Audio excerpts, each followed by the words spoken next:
Welcome back दोस्तों। आज का हमारा लेसन है वेरिफिकेशन इशू कैसे सॉल्व करना है।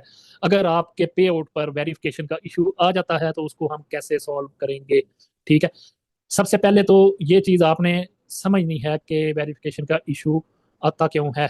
वेरिफिकेशन का इशू हमेशा आपका तब आएगा जब आप कोई अनयूजुअल एक्टिविटी करेंगे। अनयूजुअल एक्टिविटी ये है कि आपने पे आउट एडमन चेंज किया, पे आउट में कोई चेंजिंग की, पे आउट में बैंक चेंज किया या कोई इस तरह की आईपी अपनी चेंज करेंगे तो फिर भी आपको वेरिफिकेशन का इशू आएगा। इसीलिए मैंने स्टार्ट में बताया था कि अपनी ऑथेंटिसिटी बिल्ड करने के लिए आईपी एक ही रखनी है आपने, बार बार आईपी चेंज नहीं करनी।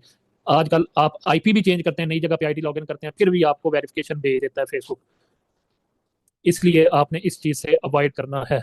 Y verification is your gateway to success. Verification के लिए आपने अपने बेस जो है वो रियल बनाई हुई है, रियल डॉक्यूमेंट्स हैं आपके, रियल हर चीज़ है। तो आपको इस चीज़ से घबराने की ज़रूरत नहीं है कि आपको वेरिफिकेशन क्यों आई। वेरिफिकेशन आती है, आपने बिल्कुल जो है वो टेंशन नहीं लेनी। अब जो कॉमन वेरिफिकेशन प्रॉब्लम है वो क्यों आती हैं, वेरिफिकेशन आपकी फेल क्यों होती है, इशू क्यों आता है, वो ये है कि ब्लरी और लो क्वालिटी की आईडी आप अपलोड करते हैं। आईडी कार्ड या जो भी बैंक स्टेटमेंट्स हैं वो लो क्वालिटी की होती हैं। फेक डिटेल्स, मिसमैच इन्फॉर्मेशन, ठीक है, एक्सपायर्ड डिटेल हो सकती है, आपकी नेम मिसमैच हो सकता है। इस वजह से जो है वेरिफिकेशन अक्सर फेल हो जाती है। तो आपने सारी डिटेल ओरिजिनल यूज करनी है। जिस डिटेल पे आपका पेआउट बना हुआ है उसी डिटेल का आपका पासपोर्ट या आपकी बैंक स्टेटमेंट होनी चाहिए। अब कौन कौन से डॉक्यूमेंट फेसबुक एक्सेप्ट करता है और कौन कौन से रिक्वायर्ड होते हैं। पासपोर्ट होता है, नेशनल आईडी कार्ड होता है, ड्राइविंग लाइसेंस होता है, बैंक स्टेटमेंट होती है। इसीलिए मैंने शुरू से आपकी बेस बनाई है कि हर चीज़ आपकी रियल होनी चाहिए। जब रियल होगी तो आपको इशू नहीं आएगा, वेरिफिकेशन का प्रोसेस आप आसानी से कंप्लीट कर लेंगे। अगर आपकी वेरिफिकेशन आ जाती है तो क्रिस्टल क्लियर डॉक्यूमेंट आपने अपलोड करने हैं, बिल्कुल उनकी तस्वीर बना के मोबाइल से तस्वीर बनानी है और अपलोड करनी है। ठीक है। ये नहीं करना कि वैसे अब मिसाल के तौर पर आपकी बैंक स्टेटमेंट है, उसका पीडीएफ डाउनलोड करें, उसकी मोबाइल से पिक्चर्स बनाएं, वो वाली अपलोड करें जिसमें हाथ में आपने पकड़ी हुई हो, कोने में आपकी उंगलियां नजर आ रही हो। ठीक है। ताकि वो रियल लगे बिल्कुल, और क्लियर आपने पिक्चर उसकी बनानी है। ठीक है। कभी कभी जो है वो पीडीएफ एक्सेप्ट नहीं करता, इसलिए आपने रियल पिक्चर्स बना के वो अपलोड करनी है। आपका नाम जो है वो मैच होना चाहिए। ठीक है। और वैलिड आपका आईडी कार्ड या वैलिड आपकी स्टेटमेंट होनी चाहिए।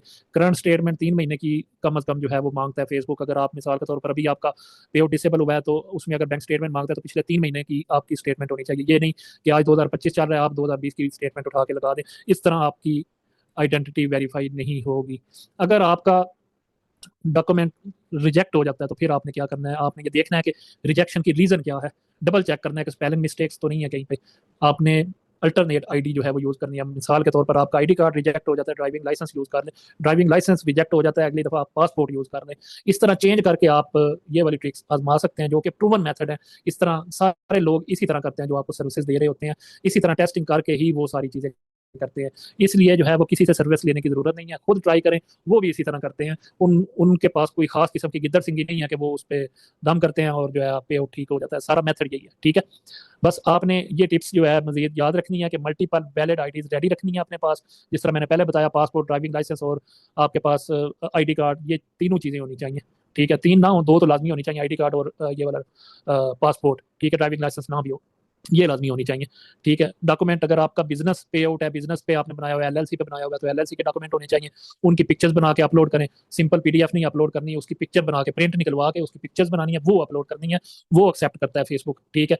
इसी तरह केवाईसी वाले डॉक्यूमेंट जो है, केवाईसी अपनी आपने कंप्लीट करनी है।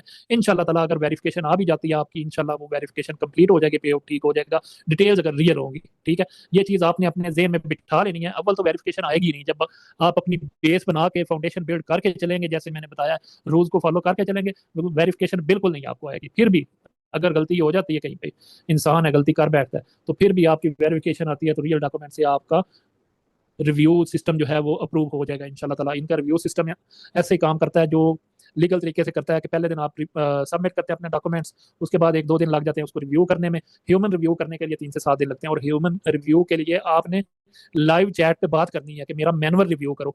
एआई जो है वो अक्सर रिजेक्ट कर देता है, तो जब आप मैनुअल रिव्यू की रिक्वेस्ट डालते हैं ना, तो फिर आपके डॉक्यूमेंट्स अप्रूव हो जाते हैं। एक तरफ से आप डॉक्यूमेंट अपलोड करेंगे, दूसरी तरफ से आपने लाइव चैट से ये बात करनी है, उनसे कहना है कि भाई मेरे डॉक्यूमेंट्स अप्रूव करने के लिए रियल रिव्यू करो, मैनुअल रिव्यू करो, मैनुअल बंदा रिव्यू करे, ताकि मेरा अप्रूवल रेशो सही हो जाए। इस तरह आपके डॉक्यूमेंट्स अप्रूव हो जाएंगे और पे आउट का इशू सॉल्व हो जाएगा इंशाल्लाह ताला।